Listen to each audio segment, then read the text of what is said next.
आता मी आली आहे आणि मला एक सरप्राईज भेटलं आहे. काल मी बोलली की माझ्यासाठी गुलाबजाम बनवा आणि आज माझ्या मम्मीने लगेच गुलाबजाम बनवायला घेतलेत.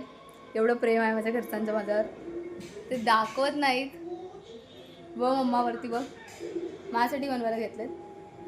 मग असंच कोणीतरी बोललं काल गुलाबजाम बनवते.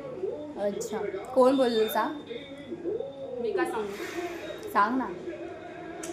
माझ्या बहिणीचं माझ्यावर खूप प्रेम आहे. तिचे घाण मळलेले हात, त्या मळलेल्या हातांनी ती प्रेम दाखवते माझ्यावरती. हात स्वच्छ धुतलेच की नाही 4-4 वेळा साबणाने. आर्या इकडे बघ, धुतलेत. कोणासाठी बनवते? तुझ्यासाठी.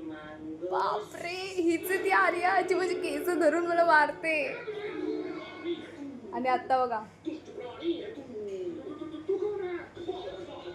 एवढी प्रिन्सेस ट्रीटमेंट फक्त माझ्या घरातच मला भेटते. म्हणून माझी मम्मी बोलते घराबाहेर जा, म्हणून मी निघून जात नाही. आई कोणासाठी बनवलेत?